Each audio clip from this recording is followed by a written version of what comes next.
Left to the right, top to the floor. When I say Black history, say it's yours. Black history, it's yours. Black history, yes, it's yours.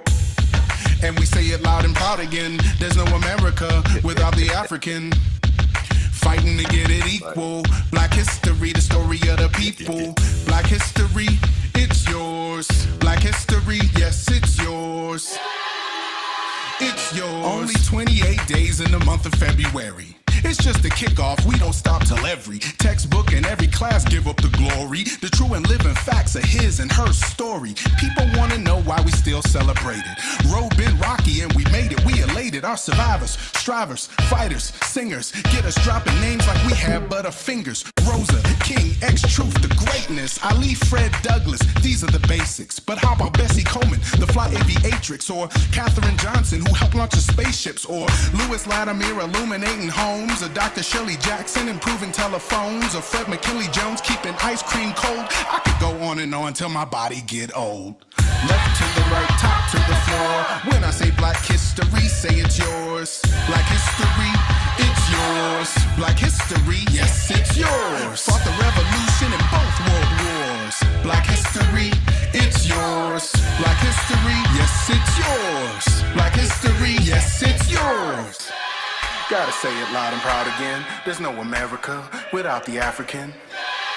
Fighting to get it equal. Black history, the story of the people. We gave you traffic lights to stop the crash. Almanacs, gas furnace, and gas mask. Gave you hip-hop, Tila rock, blues and jazz, and fresh new dances with flair and pizzazz.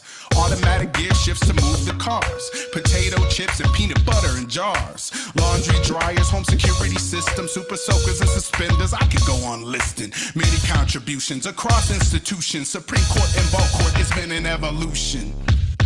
And we sing it every day. Blue notes like Harold Melvin for this Billie Holiday. We know what's going on. Thanks to Marvin Gaye. Get a bounce in our step on cue like Kid and Play. Gwendolyn and Kendrick, our poets represent. Hold mics tight like truths that's self-evident.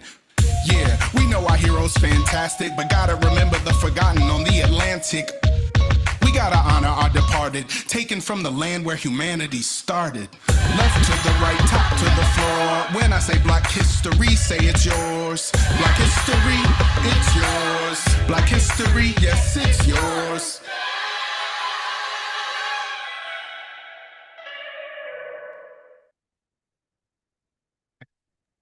Peace. Already, Peace. already. Family, there we go. Black history.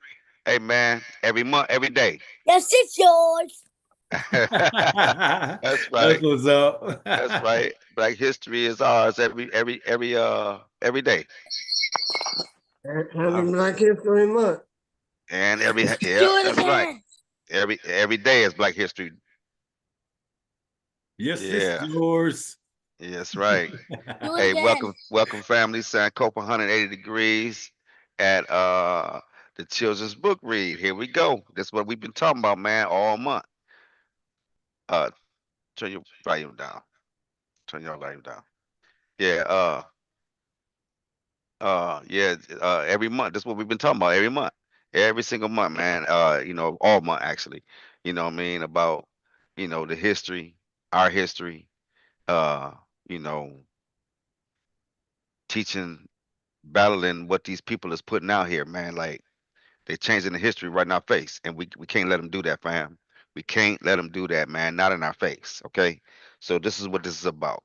We trying to uh it's just like chess. So they make a move to do things in their school system, teach what they want to teach, take out what they want to take out.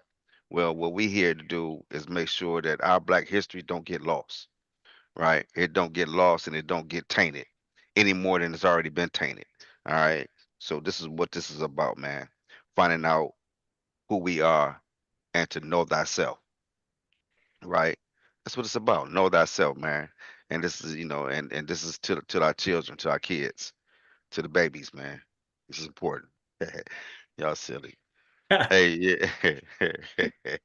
Hey, so peace to the panel, man. How's everybody, man? What's up, my man Isaiah, man? You doing good over there, man?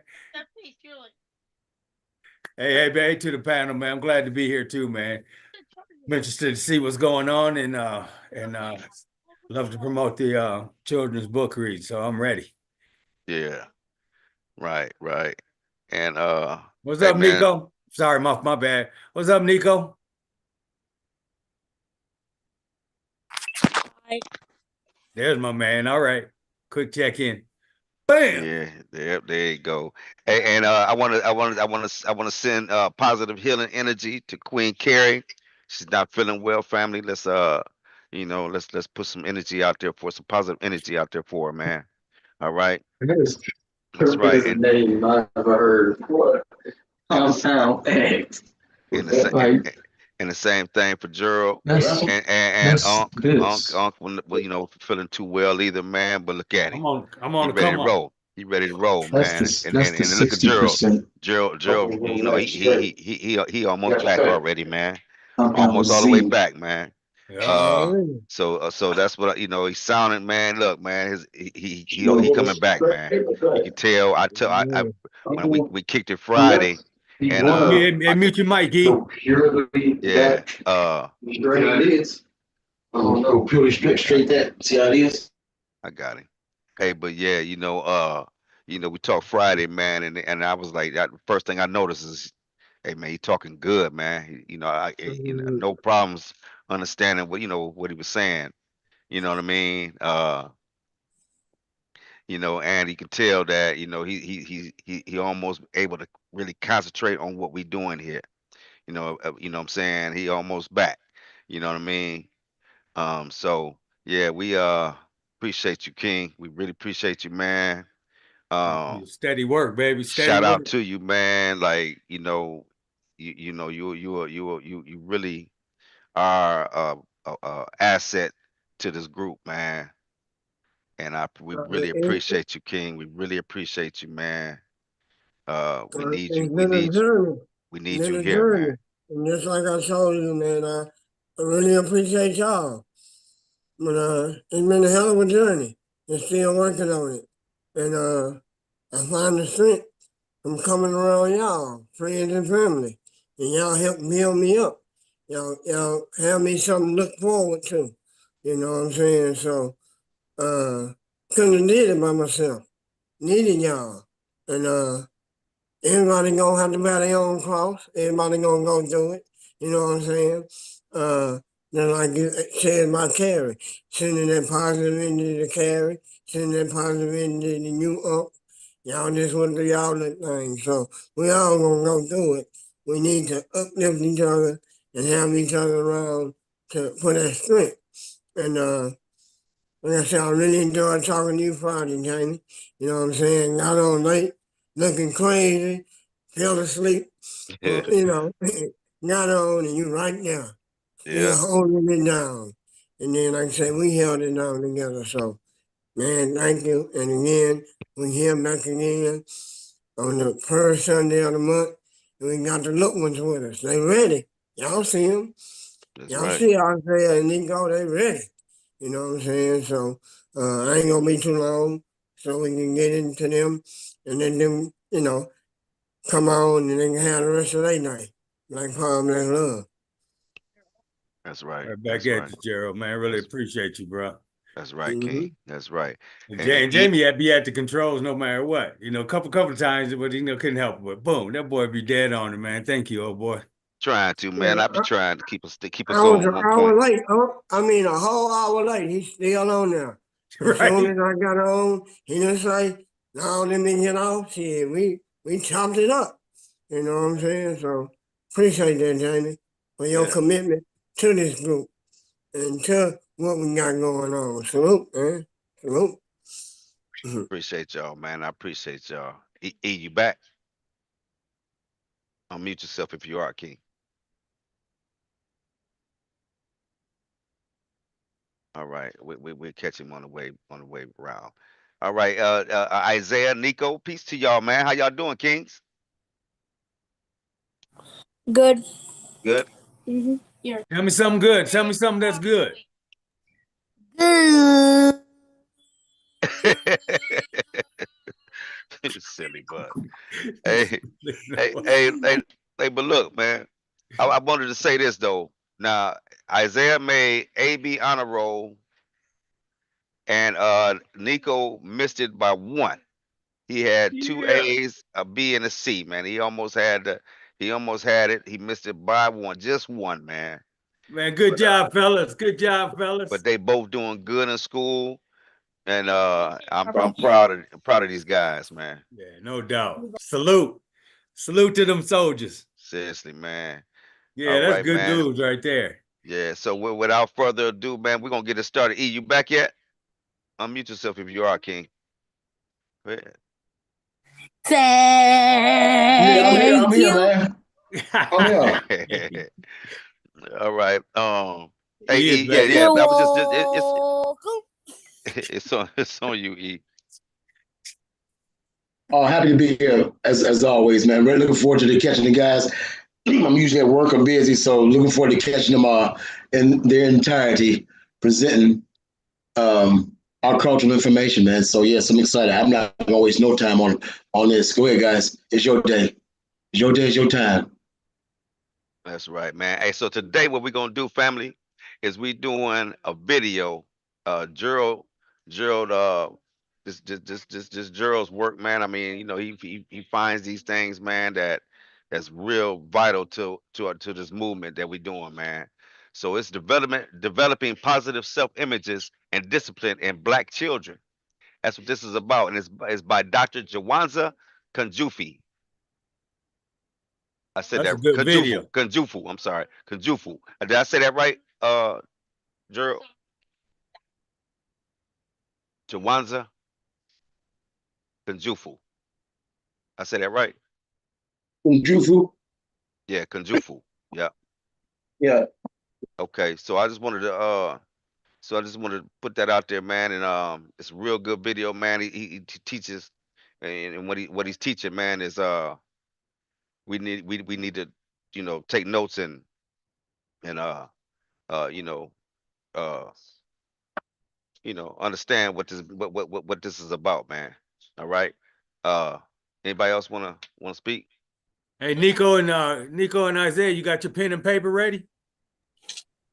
Ha! What? You got your pen and paper ready What is that? to take notes? Oh, yeah. Yeah. They're laughing. Let's get it off. It's funny. All right, guys. Everybody mute their mics. And This is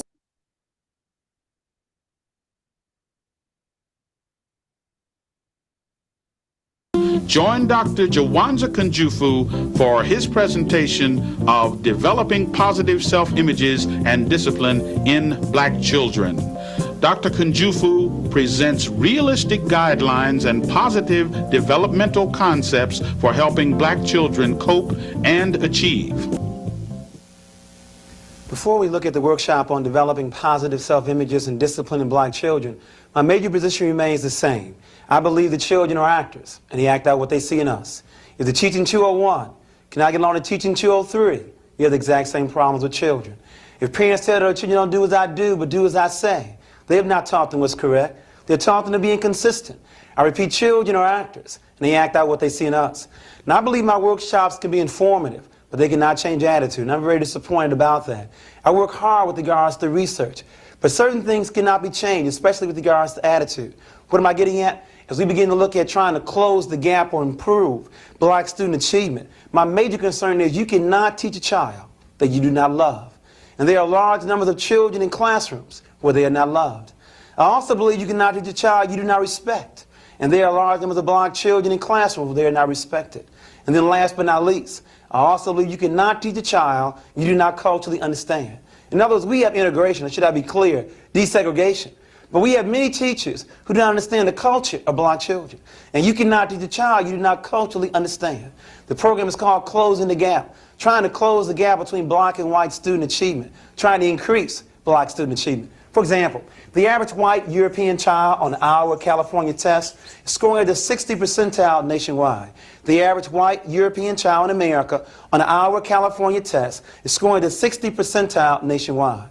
The average black African-American child in the same test is scoring at the 30th percentile nationwide.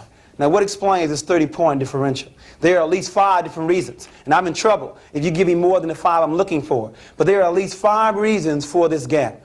What do you think contributes to this differential between the average white child scoring the 60th percentile on the Iowa and California test and the average black child scoring the 30th percentile on the same test? What are some of the reasons? Cultural bias in the test. Okay, and your first name is? Shirley. Can you get a water break because you answered so quickly? So Shirley, I think it's number 4 on my list, and that's the cultural bias of the test. And Shirley, I like to call that the curriculum, not just the test, but the curriculum in terms of their cultural biasness. I want to also look at the issue of methodology, learning styles, and I want to look at what you just mentioned, and that's evaluation design, the test itself. Any other reasons besides the curriculum, methodology, evaluation design? Any others? Yes. First name? Gwen. Gwen. Perhaps expectations From whom? from the teacher. Okay, very honest group, Gwen. Gwen, that's number 5 on my list. It's not that I place in this category because of its significance or importance. I simply want to save the best for last. I want to talk about everybody else first, and then we'll begin to talk about you. So, Gwen, we'll be getting to you in a few minutes. Any others? Yes, first name? Richard. Richard. Expectations from the parents. Okay, and Richard, that's number 2 on my list. Parental involvement and support. I was wondering if this group would blame the one we love to blame the most, and that's the parents. First name? Lois. Lois. I think the child's expectations. And Lois, do you mind if we also connect that to self-esteem for students? Okay, so in this case, we're looking at student self-esteem. Now, there's one more, there's probably a lot more, but the other one that we have to have in order to continue, and that's why we have it in the number 1 position, it's so easy to, so difficult to identify, and that's the peer group. We are very concerned about the peer group. And I'm very proud of this particular group because in most workshops across the country, beside these 4, and the one we were also looking for was the peer group, many times people say, well, it's ability. There's at least 1 or 2 persons in this audience that believe it's ability. And then every once in a while we get someone who also looks at the environmental factors, racism, economic deprivation, sexism. And we acknowledge that. There's no way in the world that these stats are not also affected by economic deprivation and racism and sexism. But see, in an hour workshop like this, we may not be able to change how Ronald Reagan thinks, or David Rockefeller, or Caspar Weinberger. We may not be able to change what white men make, $403 a week, and black women make about $234. We may not be able to change that. But we can change the influence of the peer group, parental involvement, student self-esteem, the curriculum, teacher expectation. At least we can make an attempt at that. Now, as I said earlier, there's at least 1 person in this room that may think it's ability. I want to pause and look at this. Because if it's ability, then black colleges, independent black schools, the Effective Schools Project, magnet schools cannot produce a quality product. If it was ability, then black colleges that only receive 25% of the students but produce 50% of the graduates cannot produce that kind of product. And if you think they're inferior, those students that go on to graduate training at white universities and receive their degrees, 75% of them receive their undergraduate training in a black undergraduate school. So if it was ability, the same ability the other schools work with, then black colleges, independent black schools, magnet schools cannot produce a quality product. It is not ability. And since we cannot change environmental factors, let's now look at the other 5. Peer group, parental involvement, student self-esteem, the curriculum, and teacher expectations. We apologize for going as fast as we are. We're condensing a 6-hour workshop into about an hour. And the first area I want to look at is the issue of the peer group. What we're concerned with here is that we believe that schools are more than academic institutions. They are also social institutions. In other words, very few of us have been trained on monitoring the peer group. And yet this may be one of our greatest competitors or influences on the minds of our children. It has gotten so bad that when black boys want to do a good job in school, they're labeled sissies. It's gotten so bad when black youth want to do a good job in school, they're called, you're trying to act white. And that's deep. Deep in 2 areas. First of all, here we are, the people that built the pyramids. First to read and write. And yet now we're going to attribute academic achievement to another race. That's problem number 1. But problem number 2, do you know how much pressure is on our youth? Trying to, on the one hand, please their peer group that has one set of values, and then please you, teachers and parents, with another set of values. A tremendous amount of pressure is on them. And we have to begin to understand that pressure.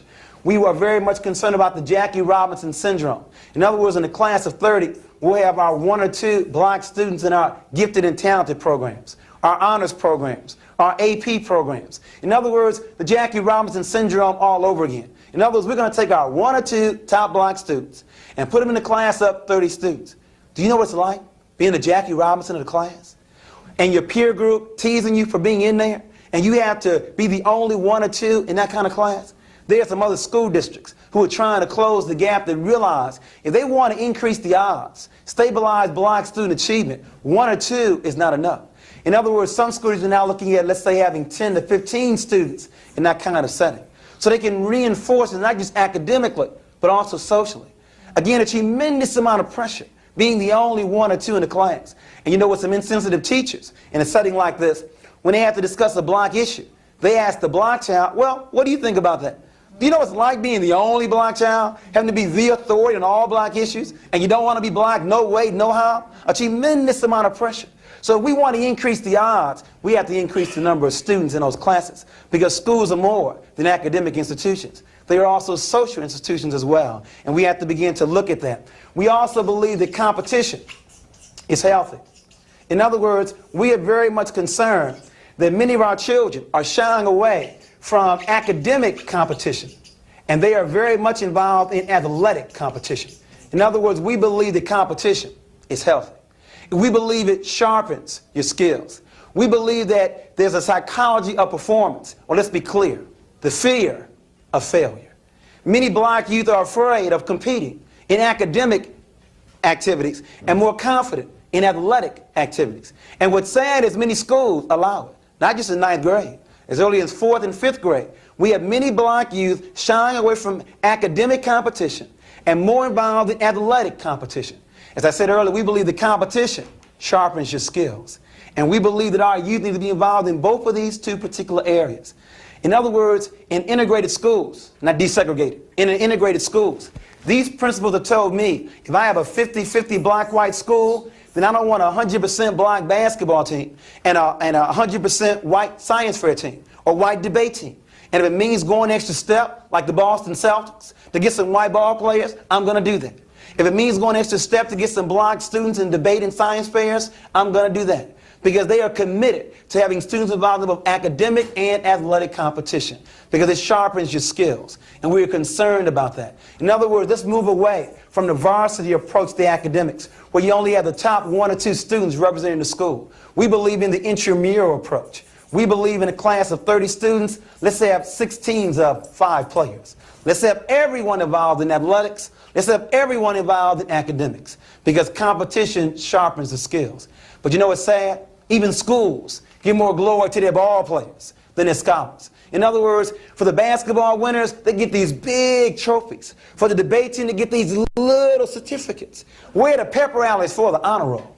In other words, we give them to the basketball team, but why not to the academic scholars and achievers as well? In other words, we are illustrating where our priorities are. We want to change that priority. We have got to find ways to infiltrate the peer group, to get them all involved in both academic and athletic competition. Some other ideas on this. The University of Michigan did a study when you and I were growing up, and they wanted to find out what was a major influence on children. The University of Michigan reports in 1950 that the greatest influence on children was the home, followed closely by school, then church, then peer group, then television. Now, Gwen, you probably call these the good old days. Home, school, church, peer group, and television. Hold Your Brothers will give you 1980, 1985. Home is still number 1, but the streets, the peer group, that's what we're talking about, is now in the number 2 position. Television and video games are number 3, predicting number 1 sometime this year. School has now dropped down to the 4th position, and I'm sorry, you can't find church anywhere on a map. A whole lot has happened in 30 years. I want to again pause and look at the peer group, your greatest source of competition. In other words, the power of the peer group is because they look like each other. You will always emulate those people that look like you. What am I getting at? To connect it to the classroom? I became a writer to make sure I'm not misquoted. A white teacher can teach a black child math because expectations transcend race. Don't misquote me. I'm in no way saying that a white teacher cannot teach a black child because expectations transcend race. But a white teacher cannot teach a black child how to be black. In other words, in order to be a black engineer, you need to see a black engineer. The power of the peer group, they look like each other. In other words, when I ask black boys across the country to name me 5 black male entertainers, they don't have a problem. Name 5 black male athletes, they don't have a problem. But when I ask them to name me 5 black men with college degrees, they have all kind of problems. In other words, if we cannot increase black staff at your school, then what I recommend you do, like what St. Louis is doing, is have a central role model program. So we begin to bring in black role models on a regular basis. So we don't want to take the white teacher out of class, but if he or she has to stay there, then we want every week or at least once a month role models coming in so our youth can see black achievers. And we need to centralize that kind of program. The power of the peer group, they look like each other. Another secret about the peer group. You see, in most classes, let me do it this way, I'll use another sheet. In most classrooms, you have 30 students and you have 1 teacher. And it's almost 30 against 1. That's how it's phrased. 30 against 1. You always lose with odds like that. We have got to find ways to get the odds in our favor. In other words, I recommend that a teacher identify who the leaders are. You see, we must get them to buy into our value system. We must find ways to infiltrate the peer group, to inculcate our value system into theirs. And that first of all means identifying who the leaders are. Let me give you a secret. The leaders don't walk around saying, with a t-shirt, I'm the leader, I'm running the class. They do it with body language. They do it with eye contact. And so the first step is, do you know how to identify the leader? And then once you do, either before school, after school, or some break, pull him or her over to the side and try to inculcate your value system into theirs. Then they will begin to proselytize the other parts of the peer group. We have got to get more of the peer group buying into our value system. You see, the peer group does not have to be negative. It can also be positive.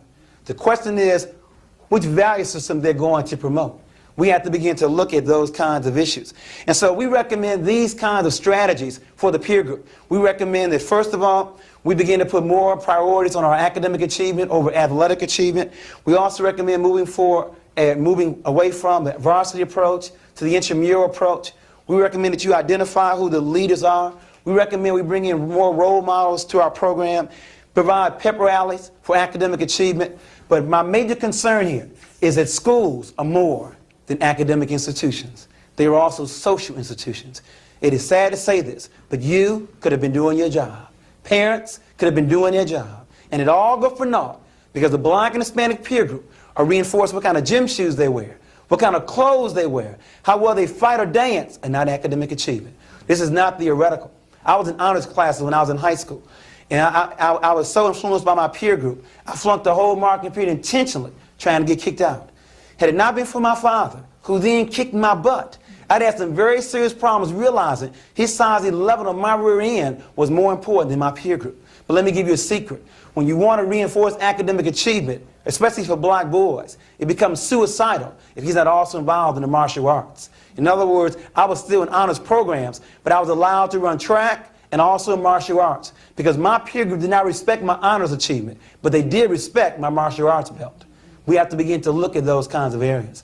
Before we move on to the next area with regards to parents, any comments about the peer group? Its tremendous impact on academic achievement. Any comments or questions? Amen. Can you stop it? You got 30 seconds, so I'm moving on. Yes, sir. First name? Michael. Michael. What can teach? Isaiah. Yeah. What is a peer group? Huh? What is your peer group?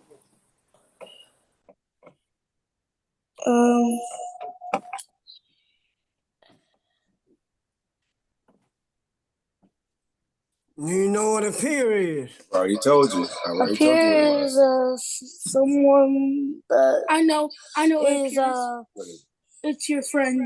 That's right. I was thinking of one like that. Someone who is like your ally or something like that. The friends in y'all group, did any of them get on the honor roll? Did any of the other friends in your group get on the honor roll? No. Yes. Nope. So Nico said yes, and Isaiah said no. Nope. All my friends are Got D's and F's. yeah. So how do you think they feel about you being on the honor roll? But what? How do they feel about you being on the honor roll? I mean, they were pretty happy for me actually. Sweet. They happy for you? Yeah. Okay. You don't want to make D's and F's to please them, do you? No. Good, good, good. As a leader, you need to be a leader of your peer group. Have them to try to get on the honor roll this time with you. Mm-hmm. You know, tell them they need to pay attention in class. One They of need to do their homework. this They need to quarter, do those type of one of my things friends. so all of y'all can be on the honor roll together. Okay? Oh yeah, this quarter, one of my friends are AB on. So you got one friend that's on the AB Yeah, honor it's roll? going to be. He's B right now with me. Sweet. Sweet. No, let them tease you. You are, Isaiah, you are Nico. Don't let them tease you by making good grades. Don't let them influence you not to do good in school. That's what you're in school for, to do good. Okay? And again, as he was saying, your peer group is the major influence on you now. Influence them to do good. Don't let them influence you to do bad or to get in trouble. Mm-hmm. Okay? Okay. All right. Thank you. Okay. Yeah. Good. You guys want to say anything about that, Isaiah? Anything else? What you think about that? Nothing? He said, let's get on with the show. That's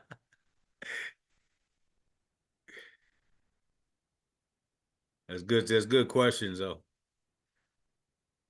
Teachers do to influence this in the context of a classroom situation? Well, I tried to mention a couple, Michael. One, I wanted you to identify who the leaders were and begin to sell your value system to them. Secondly, I wanted you to bring more role models into your classroom so they can see blacks in high professions that have advanced themselves.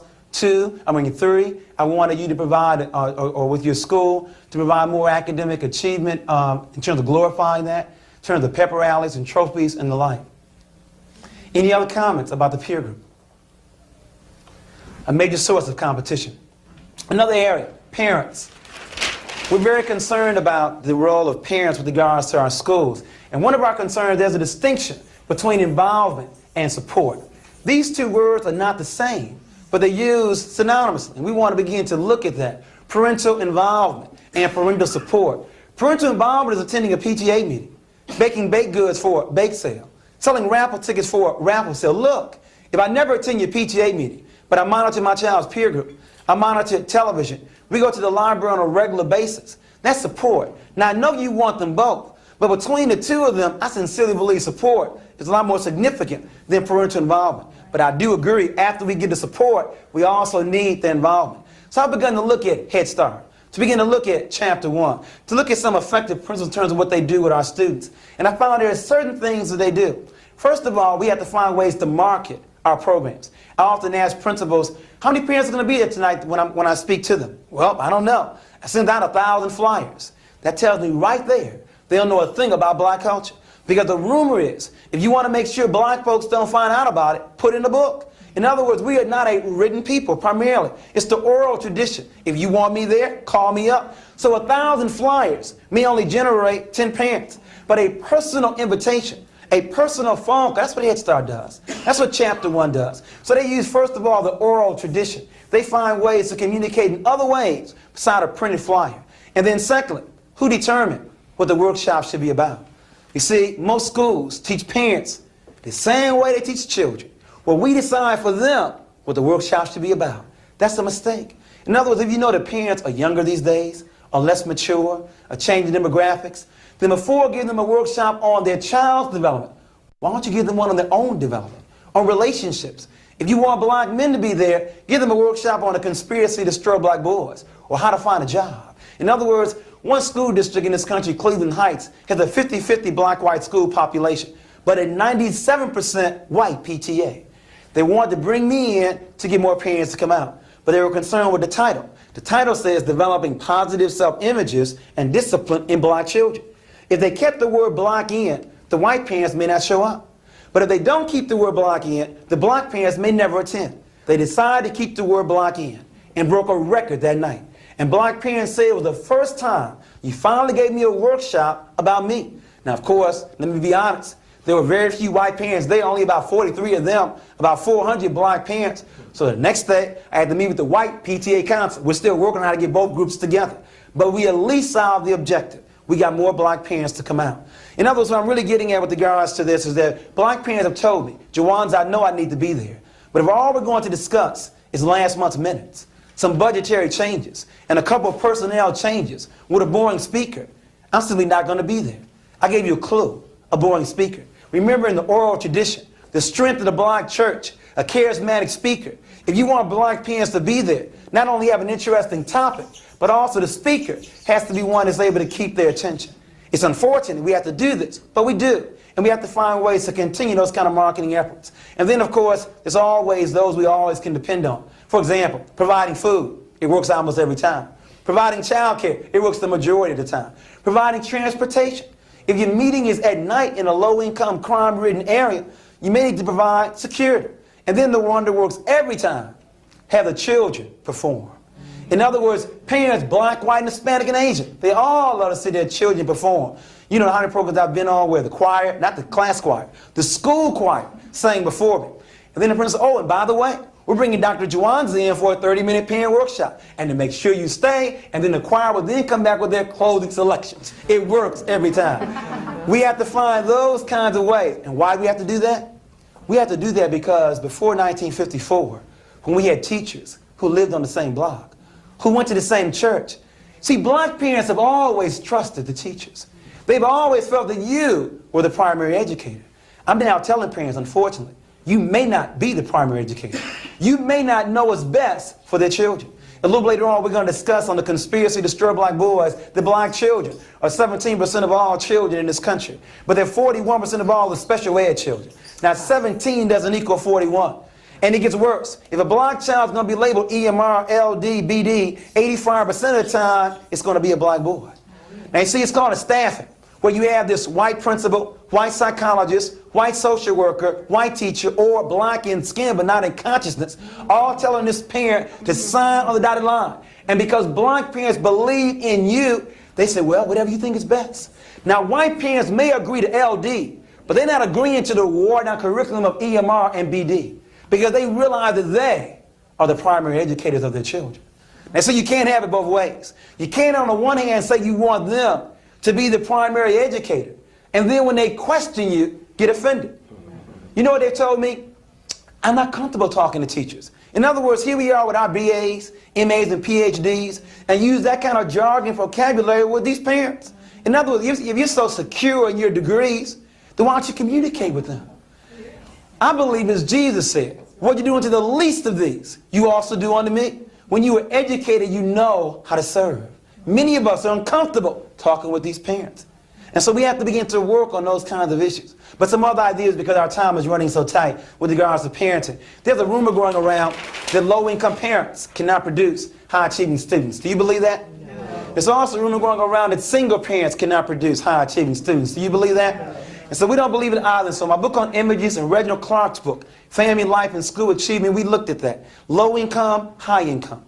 Single parents, two parents. And what we found out was it was not how much money was in the home. It was not how many parents were there. What it boiled down to was the quality of the interaction. In other words, if you want to produce high-achieving students, we identified 5 common characteristics. First of all, in the high-achieving homes, these parents believe that the world's going to be better for their children. You know, in some homes, the parents are already downtrodden, already beaten, and they transmit a dismal attitude to their children. Well, now in the high-achieving homes, these parents say, well, it may not be all what I want it to be, but it's going to be better for my children. They first of all transmit hope. Secondly, in high-achieving homes, these parents are consistent with their children. You know, in some homes, mama got one rule on Monday, another rule on Wednesday. Yeah. Not here. There's consistency here. Third, in the high-achieving homes, these parents are complimentary to their children. You know, in some homes, every other word is 4 letters. Yeah. Not here. These parents praise their children. Fourth, In the high achieving homes, these parents give their children high expectations. And then last but not least, besides transmitting hope, being consistent, being complimentary, giving high expectations, these parents believe that they are the primary educators of their children. In other words, there have always been two kind of parents in America. There's a teacher-parent conference. You want to talk to the parent. Now, the first kind of parent, not in this study, will probably pass the buck. Will probably say, well, I don't know what to do with them either. I got some of my own problems. Can you solve some of mine too? The first kind of parent will pass the buck. But then you get the second kind of parent who listen to you very carefully. And upon conclusion will say very softly, thank you very much for telling me about my child. Now, if you can just leave us alone for a moment, I can assure you, you won't have that problem anymore in life. Now, you leave the meeting, you don't know what goes on behind closed doors, but it must be like The Godfather, where the parent gave the child an offer the child could not refuse. Or as Bill Cosby told Theo on the first day of the show, I brought you in here, and I'll take you out. Now, these are the kind of parents we like to have more of. In other words, we want to come back and have a detailed workshop with your parents. It's a 16-step parent involvement program. And it first of all starts with establishing goals. You see, I believe if you're going to be a good parent, you have to establish goals for your children. And once you have goals for them, then you can go into stage 2, a home program. But you see, you can't even go into stage 2 if you aren't clear on stage 1. In other words, when I ask many parents what kind of goals they have for their children, I hear things like, well, as long as he don't beat me, as long as he gets a job, as long as he stays out of jail. Well, see, if your goals are weak, then your home program will be weak. I have 2 sons, 15 and 10.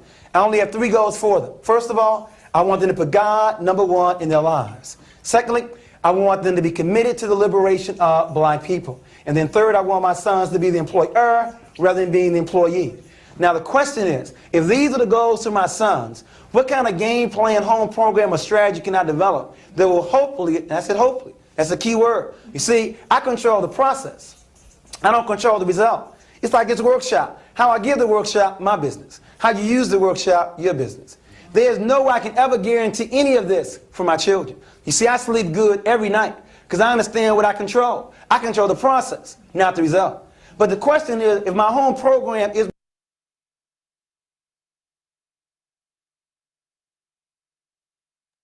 My bad, fam. Hey, I'm just trying to pause for a second because they're writing notes and he's going a little fast for them, so they want to catch up real quick. Uh, so That's just real good yeah, information, man. yeah. Just give us a second, King. Yeah, Family. take your time. A-N. No, and while they write these C notes, one thing I want to do E is S T-O-R. I mean, yeah. Go ahead, King. Go ahead. I'm listening. let you Jamie and Miss Becky know that I really appreciate y'all for providing a high achievement home with your involvement and your support of Isaiah and Nico, and by being the primary educators, setting those goals, being consistent, and doing what y'all doing. I think I speak for I think I speak for Eric and for Terry and saying salute to y'all for doing what y'all doing, because exactly what he's talking about as far as being parents, y'all are doing, y'all are the example for what he's talking about. And I salute you, Miss Becky, and also to you, Mr. Jamie. Thank y'all, thank y'all, thank y'all, because what y'all are producing is what we need in our children. Salute, salute, salute. Appreciate that, fam. No, Appreciate that. appreciate y'all, man. Appreciate y'all, man. Happy to be associated with somebody who's doing this work, man. And again, y'all getting the results. You know what I'm saying? You're getting the results. So again, salute and keep doing what you're doing. That's right. Mhm. Okay, you good.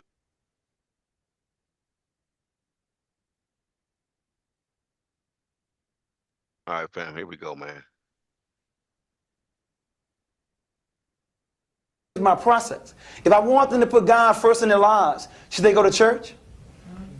Should they read the Bible or Quran? What do you mean maybe? If I want them to believe in God, they need to go to church and read the Bible or Quran. Hold on, we'll come back to you a little bit later on. If I want them to be committed to the liberation of black people, should they begin to read black children's literature? Know that King's birthday is January 15th, Malcolm's birthday, May 19th, Garvey's birthday, August 17th, and Quan. Hey, so I want to just ask this question. So when you said the goals and home program, so he said first, who you gonna go to first?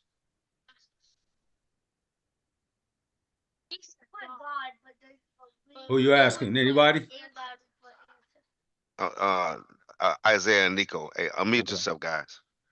Sorry, man. They wasn't muted. He said God, but we would say ancestors. Okay, that's right. What about you, Zaya? Same? Same. Okay. All right. Already. Yes, sir. I knew that was coming, though. I knew that one was on the board, no doubt. Yeah. All right. When you said they was writing, I said, "Oh, here we go. That's what's up." Yeah. Once again, my man. All right. In December, they should know that. If I want them to be the employer, should I also get some of my own homework? Not just rely on school homework? You know, we have children that know that 6 times 3 is 18, but when you give them a word problem, they don't know what to do. If you want to train a child, give the skill first. If you want to educate a child, give the need first. We have people with BAs, MAs, and PhDs out of work. Can't make nothing. They have been trained, not educated. We have to work on that. So these are just some of the kinds of ideas we want to share with you with regards to parenting. That we want them to believe they're the primary educator. And that means you have got to share some of the power. In other words, we can't on the one hand say we want them to be the primary educator, and then when they begin to question us, use our authority over them. In other words, it should be a 50-50 proposition with regards to this child's development. Any comments about parenting, the role it plays with regards to our students' achievement? Yes. Is it Gwen? Gwen, Right. in terms of helping parents with parenting skills, what do you recommend? You mentioned being where the parents are, and parents are getting younger. I'm thinking again in terms of parenting skills, where let's say that you are in an urban setting and you have many young parents, and they don't seem to know which end is up. You talk about process. And see, that's my point. 2 things. One, I don't believe that there's not a parent in this country that does not want the best for their child. I sincerely believe that.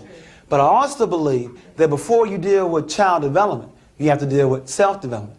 When those parents that are 13, 16, 19, 21 and the like, they have not found themselves yet. And so before giving them a workshop on child development, we have to work with them on their own self-esteem, on their own relationship, on how to find a job. So I believe many times we have not asked them what kind of workshops they are interested in.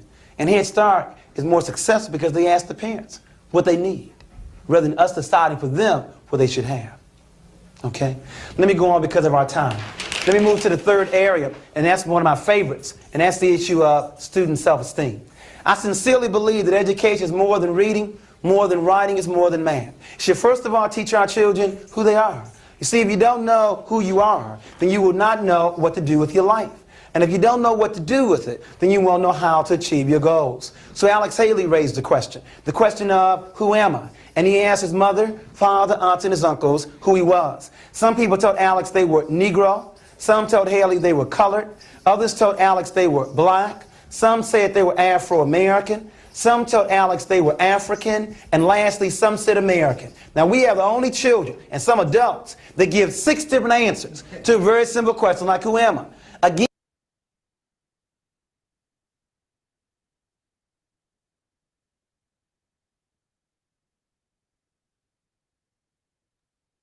All right, sorry, fam. They wanna catch up real quick. That's good.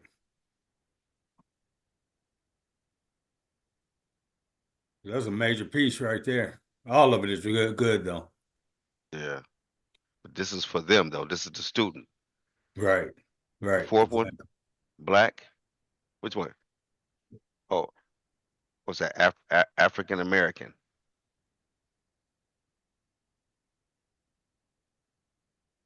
This one right here, right? That's African American. That's he just did an abbreviation. He put African and then AM right there. You might have heard him say Afro American. Or Afro American. I'm sorry. Afro American.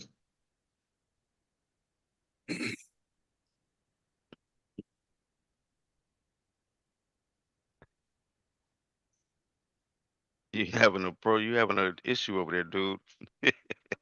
Who? Nico. Nico is he bugging. He going through it over there right now. He trying to get him a spot where he can write. Take his time, man. Did you get it, babe? And the other one was African, and then the other one was American. So this is all the labels that have been put on us. A few of them. That's just a few of them.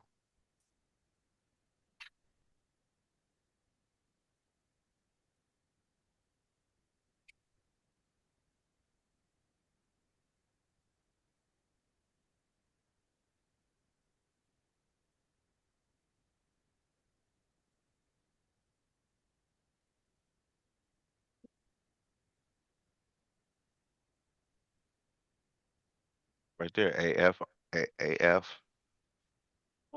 All right, AF, R, R, AF, R, I, C, A, N.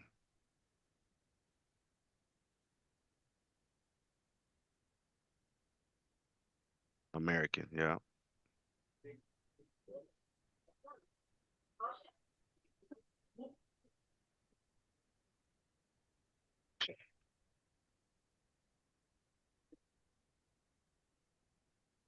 See that? AMER.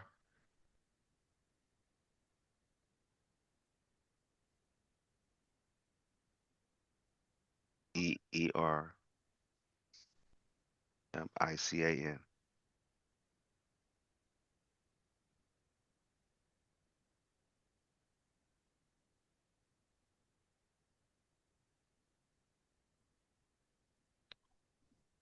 African American. Before African, African American.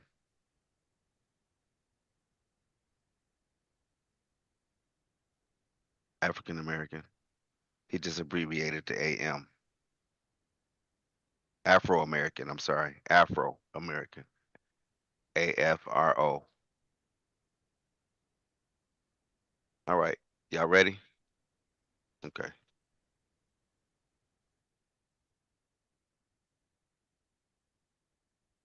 Again, you cannot teach a child that is, first of all, not know who he is. It's more important than reading, math, and science.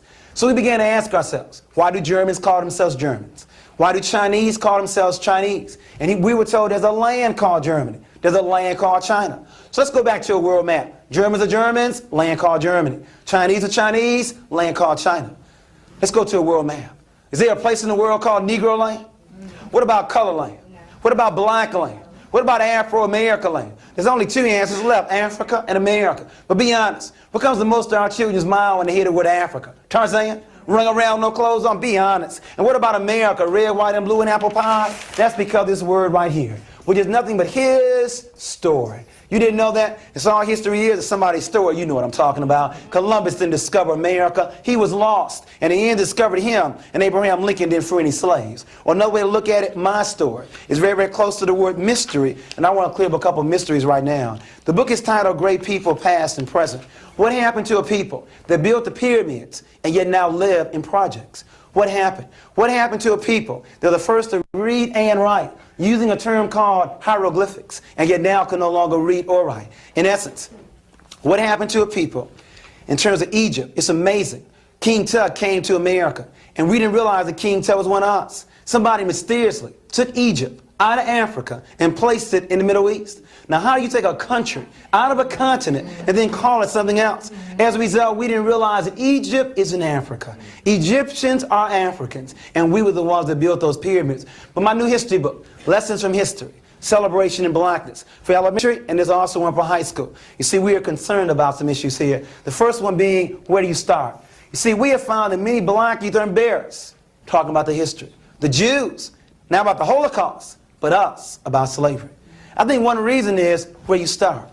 The law says where you start will determine where you end up.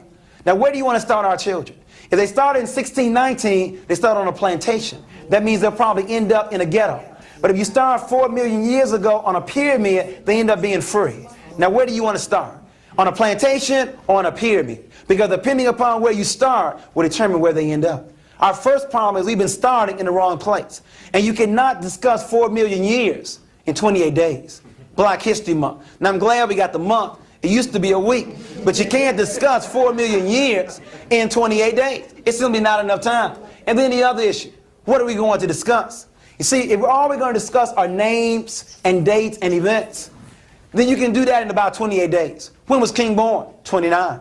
When did he go to D.C.? 63. When did he get the Nobel Prize? 64. When did he die? 68. That would never change. But if you want to make it relevant, you connect the past with the present and with the future. In other words, what were our mistakes? Because the mistakes you want to avoid, and the strengths you want to reinforce. I'll say it clearly. Those that don't know their history, don't know their mistakes, are destined to repeat it over and over and over and over again. Our children need to know their story. And it did not start here.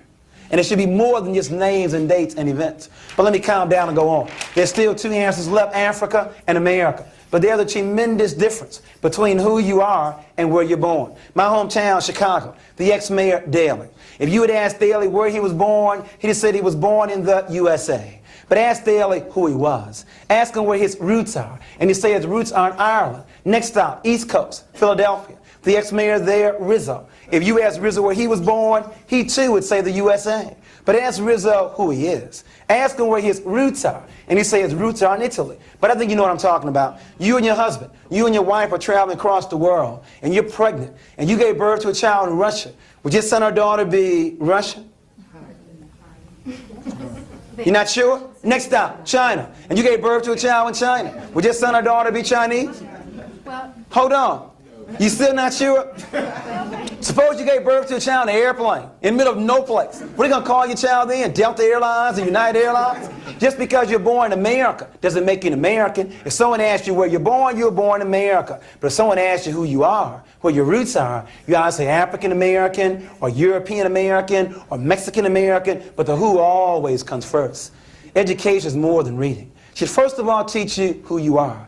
But you know what else it should teach you? It should make you feel good about yourself. Now the question is, what makes you feel good about yourself? What gives you strong self-esteem? Well, we believe first, your relationship with God. Second, unconditional love from your parents. Third, high expectations from teachers. Fourth, feeling good about your race, color of your skin, and texture of your hair. And lastly, knowing where your talents are. Because of time, I want to look at this one, the issue. Sorry, fam. They want to write that down, man. Yeah, no doubt.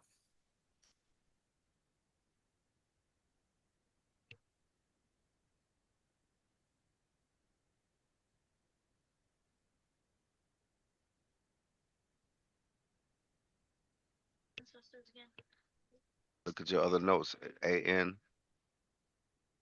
A-N-C.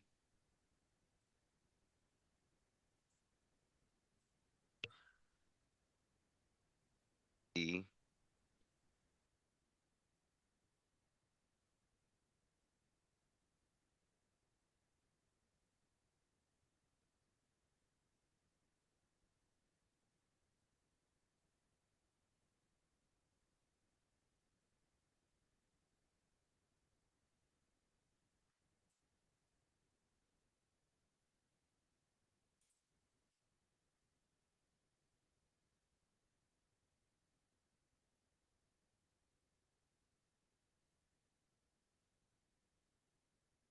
You're on this controller.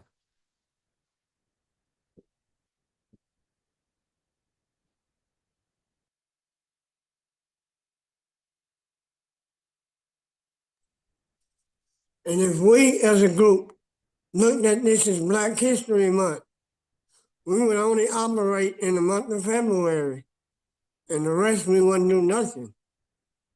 But we on every week of every month of the year, consistently. So we know that it is a lifelong process. And we ain't stopping, we ain't just gonna do it for 2024. We're gonna continue to 2025, 2026, 2027. It's a lifetime approach to this. There's that much information out there about our history, our culture, and who we are. Black power, black love. That's right. All right, fam. Here we go. Of race. There's a rumor going around that some of us, hopefully not in this room, are still using terms like good hair. And that to me is deep. You see, if you know what good hair is, then you must know what bad hair is. If you know what pretty eyes are, you must know what ugly eyes are. That's dialectic, the law of opposites. Our best seller for children is called Colors Around Me. We believe that our children come in all different colors. But no matter what color they are beautiful just the way they are. Now, what I've noticed speaking to the primary grade children across the country, they clap for all of them. So the Emily is brown like chocolate cake and very pretty. And Robbie is red like cinnamon rolls and very handsome. The primary grades clap for all the children. But the upper grade laugh at Michael, who's black like licorice candy. And they also laugh at Joseph, who's black like ebony wood. Now, you would think that the older our children are, the greater self-esteem would be. But exactly the opposite. And my question to you, what is it about America's images where the longer these children live here, the less they feel about themselves? And remember, Renee is golden like a peach. And the upper grade clap for Renee, and they laugh at Joseph. Well, the reason is very simple. We allow somebody else to define for us what beauty is. If America defines beauty as light skin, long hair, and blue eyes as beautiful, haven't they told you what ugly is? It must be the exact opposite. It must be dark skin, short hair, and broad features. Once you know what is, you automatically know what's not. But you know what's amazing? When I was in Florida, I found Europeans trying their best to run down to Florida to get a suntan to look like us. And then I found us running home with Noxzema and cream trying to look like them. You didn't know that racism is a sign of insecurity? People that are secure are comfortable with differences. Only insecure people, we need to rationalize because they are different. It makes them better. But let me tease you one step further. It's the first day of school. And Renee comes walking to your classroom with her pretty dress on, her hair floating in the wind. And like all little boys, Joseph comes in behind her. But on this day of accident, on his way to school, did not make it to the executive room in time. Now, do you sincerely believe that Joseph can learn as much as Renee? If you don't, you aren't fit to teach our children. There are teachers who believe that Renee is smarter than Joseph. And when they believe that, she just becomes smarter than Joseph. Do you know how many black women, even in this room, can't swim, afraid their hair's gonna go back? Go back to where? Where are you afraid of it going back to? This is deep. Do you think that what happened in slavery is over?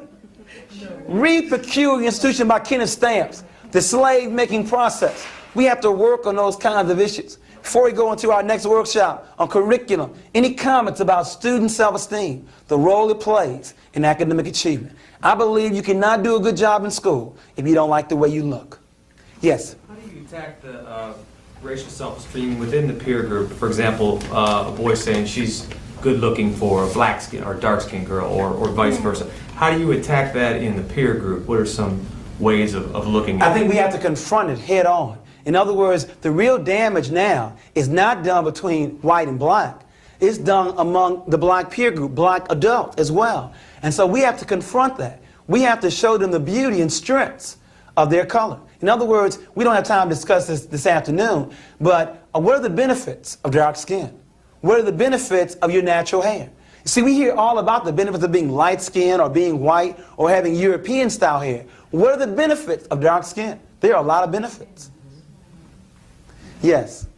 You mentioned that schools should have more than just read, write, and arithmetic. Correct. What effects do you feel that this new trend of back to basics, you know, it says only teach math, reading, and writing, will that not eventually have effect on how we teach black kids, because boards of education are trying to get away from black history and Black History Month and all that stuff? Well, I think that those progressive educators realize that back to basics doesn't have to exclude black history, that if the accent is on reading, we don't have a problem with that. We're also in favor of moving to phonetics rather than the sight approach and the word approach. So I don't have a problem with back to basics. But when you have back to basics, just be sensitive. I just wanted to know if y'all heard that question. And when the brother put up the he said, he asked the question because he said that the Board of Education is trying to stop the teaching of black history. Did you hear that? So now when was this? This is 1988, King. Right. This Right. this is 1988, and they've been at war without black history before then. But I'm just saying, like, this kind of lets you know how long this fight has been going, man. This They made this in 1988. You feel me? Yeah, Like, you can use it today. and they're doing the same thing today. They don't want black history taught today. That's Yeah, that's crazy. that's just wild to me, man. Like, that's just really wild to me, man. Just pay attention to that, man. I mean, I just thought that was just really crazy, man. How he put it out there that I, that's just crazy, man. Right. This is the war we fighting, family. This is the war we fight, man. They've been doing this since '88 and before. I'm just saying that they really putting it out there right here. That's all, man. Yeah, that's good. About the literature in which you choose. We have to begin to work on those kinds of situations. Because of our time, let me begin to move on. Our next workshop is on curriculum and methodology and learning styles. One of our concerns comes from James Banks, multicultural education. It's the code word now, multicultural. Now my concern is, if it's multicultural, not quote unquote white history, then we will no longer have world history through European eyes.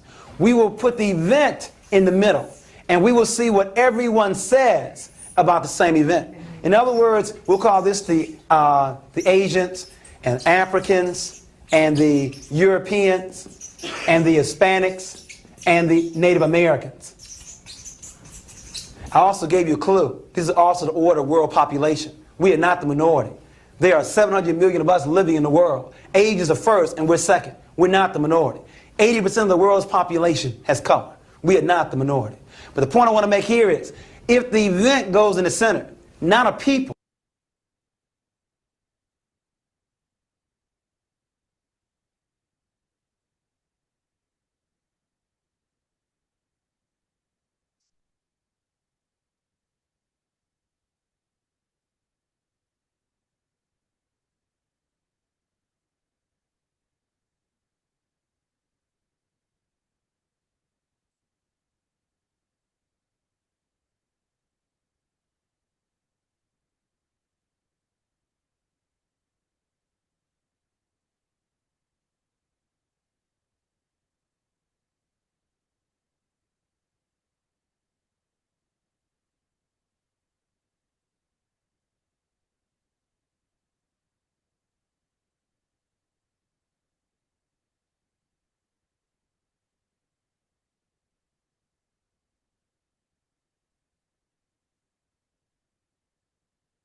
but an event, then we go around the world giving each group an equal amount of time to give their side to the story.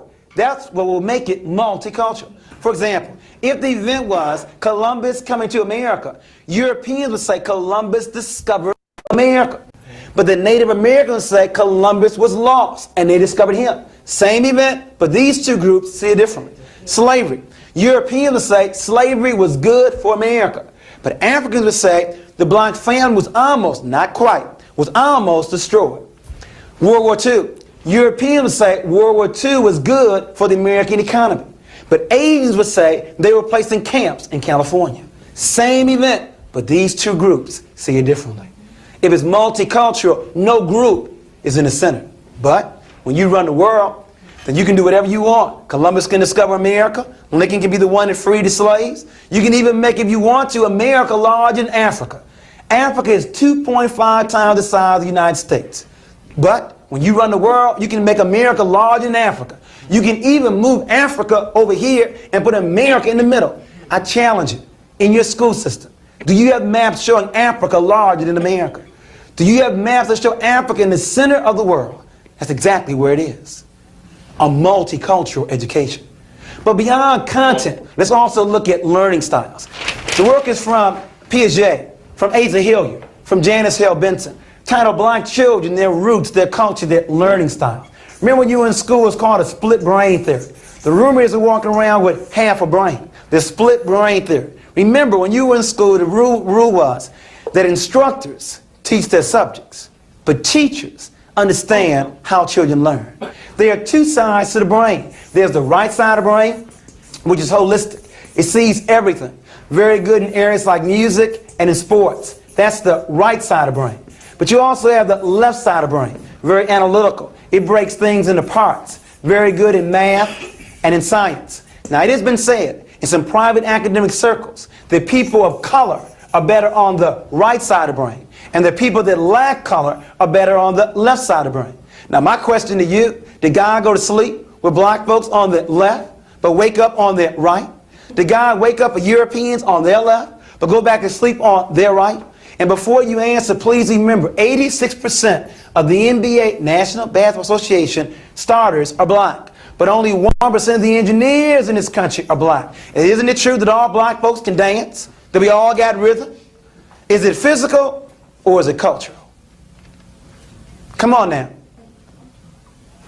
Can't hear you. Cultural. Cultural. Now, I agree with you, Terry, but our children don't. Our children believe, I could probably ask anyone here in Cincinnati in terms of the youth to go one-on-one with any white boy on a basketball court, they'd have no problems. But will be scared stiff in the laboratory. I believe as you do. I believe it's culture. But our children believe they have a better chance of doing well on the right side of the brain. You see, my concern is that you do most will be that you do best. But more importantly, that you are allowed to do. We've always been encouraged to sing and dance and play basketball, but not to become involved in math and science. But remember, there are 5 ways to communicate an idea in a classroom. And those 5 are written, which is left brain, oral stories, right brain, pictures, right brain, fine arts, right brain, and artifacts, right brain. There are 5 ways to communicate an idea in a classroom. Most schools use an exclusive left brain methodology and a left brain test with large numbers of right brain thinking children. A tremendous tragedy. There are 2 ways to learn, left and right side of the brain. Now here's the way the exercises go. If you want a left brain lesson plan, it goes like this. Read the definition. Write the definition. Purely left brain. Read it and write it. If you want to go from left, not to right, but left to whole brain, using both sides, read the definition and then draw what you think you just read. Then you'd have to integrate the left and right side of the brain. You know we have people in this room with BAs, MAs, and PhDs, still drawing with stick figures, still drawing like 4th graders. It's not your fault. When you were in school, they belittled the right side of the brain. Let me give you a homework assignment. I want you to develop a right brain lesson plan and then evaluate it with a right brain instrument. We have got to find ways to meet our children where they are. They have a strength that we have not been using. And I wish we could have a lot more time on this major area of learning styles. But because of our time, we're now down to about 5 or 7 minutes. I want to now move into the best for last. I want to now look at teacher expectations. I want to now talk about you. I'm now quoting from the work of Wilbur Brookover and Ron Edmonds. They wanted to find out what was the major reason for academic achievement. I am proud to report 3rd, not number 1, is the student's socio-economic background. Some of us still keep believing, well, how much money is in the home? How many parents are there? It is not number 1. It is third on the list. The second is the school per pupil expenditure. Some of us still keep believing, well, what color is the school bus? How thick is the carpet? Well, that is also not number one. How much money is in the school or in the home has never been number one. Number one has never changed. Number one remains teacher expectations. Tuscaloosa, Alabama, 1920. One-room school shack, 40 students. The roof was leaking. Only 2 books, and all 40 students learned. Beyond Piaget, beyond Montessori, beyond Glasser, beyond Good Lad, education boils down to one word and one word only. Do you believe that our children can learn? That seems very simple. The key word is expectations. You know the program. It's called TESSA. Teacher expectation, student achievement. The theory is if you increase this, you increase this. But what we found out was teachers are human. Many teachers lower expectations on 4 factors. Brookover gives those 4 as race, income, gender, and appearance. In other words, many teachers lower their expectations based upon the race of the child, the income of the child, the gender of the child, and how the child looks. One teacher wanted to give me another I want to share with you now. She also said, Jawanza, I know it's not right, but I also am affected by the parents show up. In other words, I've noticed I respond differently to certain children if I know the parents are involved. I know it's not correct, but that's exactly what I do. 5 major areas that affect expectations. So again, the program is called TESSA. It goes into your classroom with a video camera, with your peers, with an administrator, trying to see if they can monitor expectations. And you know the 3 strands of TESSA. One is response opportunities. Another one is feedback. And the last one is personal regard. What TESSA attempts to do is to see if you can give all 30 children the same number of opportunities. TESSA believes you learn best when you're involved in the process. Now, this is very hard to do. If we were talking about a white teacher with 30 white children, or a blind teacher with 30 blind children, to give all 30 children the same number of opportunities to respond. TESSA believes this is necessary in order to grow and develop. Now, many teachers say is, well, Jawanza, the reason why I don't call on Willie is that Willie don't know the answer. Well, see, the problem is, when you stop calling on Willie back in October, if you wanted to call on him now in May, he wouldn't know the answer because he believes you're not going to call on him anyway. And then the other one I hear so much of, well, time is so tight. I can't afford to waste time on Willie. Well, see, the problem is, that may be correct in the short term, but when we talk about somebody's life that we're now destroying, that could be involved in prison later, in the long term, it's better to call on Willie now than have him taking all that money from us in prison later on. We've got to begin to look at having all the children involved. And then the next area, feedback. 2 students, Willie, the low achiever, and the high achiever. You call on Willie first, he gets the answer wrong. You probably stay with Willie 1 second, then you go on to Ann. She also got the answer wrong, but she's your higher achiever. So you stay with Ann a little long. Come on, Ann, you know it. And they begin to give clue and clue. 5 minutes later, Ann finally comes with the answer. In other words, it becomes a self-fulfilling prophecy. That Ann feels better about herself because we've given her more feedback, more reinforcement. And then, of course, the last one, the one I'm concerned about the most, and that's personal regard. That's attitude. TESSA believes you should touch the children. Let them know that you care. Let them know that you love them. So what happens? We send teachers to TESSA training, and they come back saying, I touched you. I love you. I like you. But the problem is the children know it's still not there. It's not real. This cannot be taught. You either love them or you don't. In Cincinnati or wherever we are in the country, please don't put all the schools in the same category. Ron Evans, before he died, developed the Effective Schools Project. What makes effective schools? There are 3 major factors. 1, they have strong leadership. In other words, please don't think every school in Cincinnati or in Princeton County School District are in the same category. Because first of all, good principals spend very little time in their office. You see, the good ones are instructional leaders. They're involved in the classroom. They're involved in the corridors. In other words, they realize they should be involved in the educational process. They get there early and stay late. Paperwork done early. They get involved with the students throughout the day. Good principals also have workshops for their teachers, especially in the 3rd and 4th quarter, where you begin to have teacher burnout. You don't need me now in August and September. Oh, but in January and March and April, where you have teacher burnout, there's some serious problems there. I know you're not going to like this. I also believe the principals should take their teachers out to lunch. have Teacher of the Month awards. In other words, a good principal is a good coach. They have to find ways to keep their staff motivated.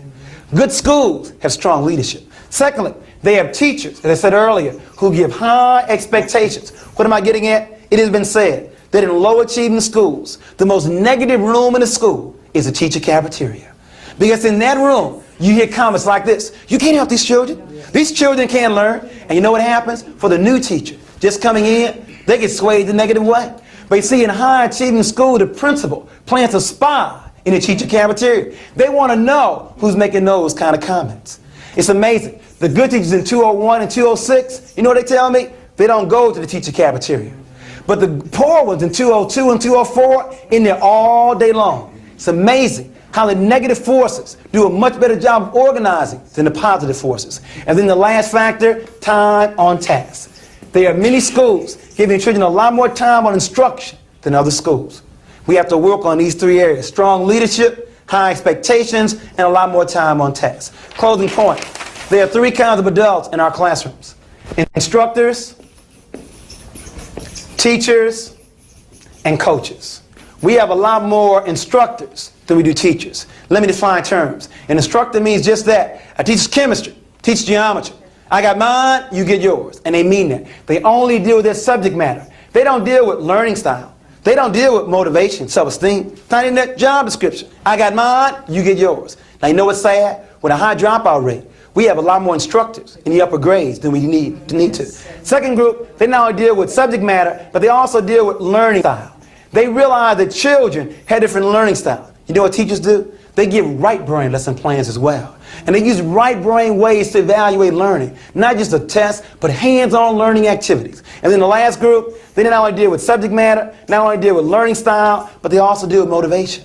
They also deal with self-esteem. What am I getting at? You see, a coach understands. Here's how instructors do it. Class, turn to page 10. Now the students probably turn the same level of enthusiasm you said turn to page 10. A coach realizes, I can't teach these children. They first of all don't believe I asked them to offer them. So a coach would close the book and begin to ask, what do your adults tell you? You know what I found out? They say two things. One, get a good education. And the second thing youth tell me is to work hard. So then we ask the young people, what do you want to say? Well, get a good education for what? And work hard for who? Now these to me are two very good questions. If working hard was the solution, black people should be running the world. Do you know anybody who's worked harder than us? Our children are tired of being the employee. Quit telling them to get a good education, to get a good job. Teach them they can also be employer. But the real issue here, as our time begins to run down, a good education. They watch you with your good education. But many of us work a J-O-B. Now, if all the good education got you was a J-O-B that you don't like, that means you never end up living for T-G-I-F, money. Now, if all you have to do is motivate them with some money, our children are sharp. There are other ways to make this besides a good education, with the four main sources being drugs, sports, music, and crime. You are not going to motivate black youth if all you have to offer them is money. Closing point, the issue is not money. The issue is talents. You didn't know? I'm at work right now. You see, if you have a job, you watch the clock all day long. But if you have a career, then you know where your talents are. And you love what you do so much, you'd be willing to do it for free. But because you do it so well, you get paid for it. Last question. I want all the instructors to raise their hands. I want all the teachers to raise their hands. I want all the coaches to raise their hands. Very good. Thank you very much. Give yourselves a strong round of applause.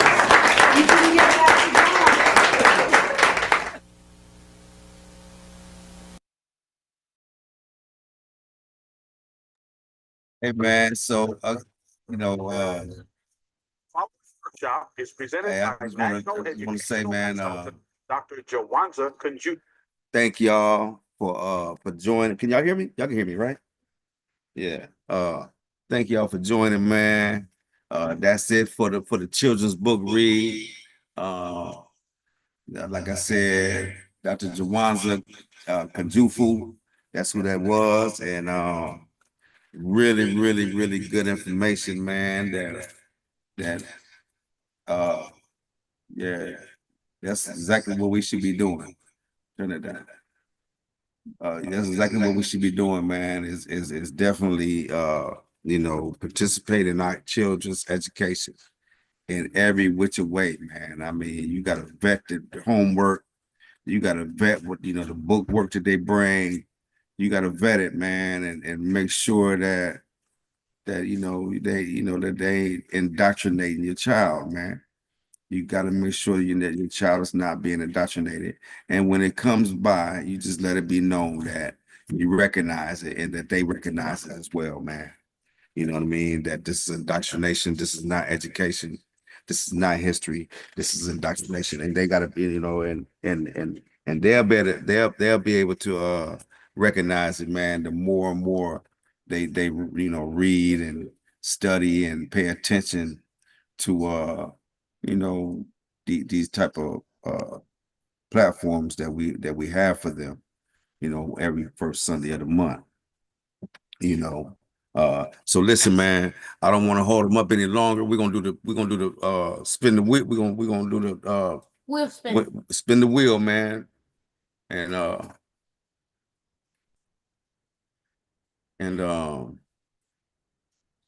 wait, this is. see who wins the free book. All right. Hey, anybody want to say anything, man? I hope put my dad on there. I hope it's me. Put my dad on there. Does anybody want to add any names? Yeah, Anybody? that might you. Small. You want to add any name? No, my brother, thank you though. I don't have it. I got my cousin got some newborns, but I guess they're newborns, brother. Okay. Well, that's it though. Gerald, I'm good. good. I don't know if Unc back. Unc, you there? What is I don't know. Unc, they want to. saying next to each other. Okay, so all right, so we're gonna do this. All right, so here we go, fam. Spinning the wheel. Oh, let me put it up there. I'm sorry, I'm tripping. Let's put it up there. All right, there go the wheel. There go the wheel, y'all. Y'all see the wheel? All right, here we go. Yeah. We're finna spin the wheel.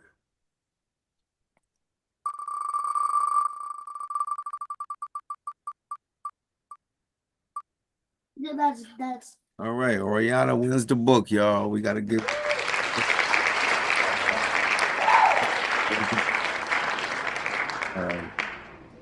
Nice. Stupid. All right, fam. So look, Oriana gets the free book. So we'll get that book to her, fam. This is how it works, though, family.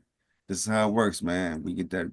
Everybody get that free. You know, get a free book, man. Every time we do children's book read, we give away a free book, man. African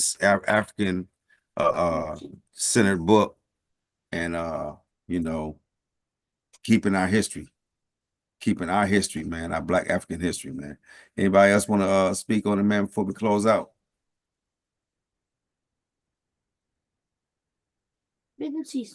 Isaiah, Nico, man, I appreciate you guys. You guys did real good. Anybody got any questions for these guys, or we good? Hopefully y'all got questions because I'm ready to answer. I was kind of allowed. Hey, well, You won a book. all right. Well, anyway, here we go, fam. So look, man, thanks for joining, man. Like, subscribe, share. Give us a couple of comments. Let us know what's going on. And Yeah, I want to say something real quick. yeah. Go ahead, Nico, King. you and your brother, y'all, we had a great year, an outstanding year. And the next time we meet up, it'll be next year. It'll be 2025. So I want to thank y'all. And again, every month y'all showed up, willing to do whatever it takes. So again, thank you for a great 2024. And we look forward to having a better 2025. Salute to both of you. Thank you, thank you, thank you. Good job. That's right, man. Hey, and they appreciate it. That's right. Awesome. Yeah, I heard it. All right, man. So look, family, we're gonna get up out of here, man. Thanks for joining. Like I said, like, subscribe, share, comment, give us a comment, let us know how it's going, you know, what y'all think. And we hopefully y'all join us next first Sunday of the month for the next children's book read. And next year, actually. We're gonna have it next year. You know what I'm saying? And thanks for joining, man. We out of here. See ya. This is See ya. tree. I'm gonna assume turn to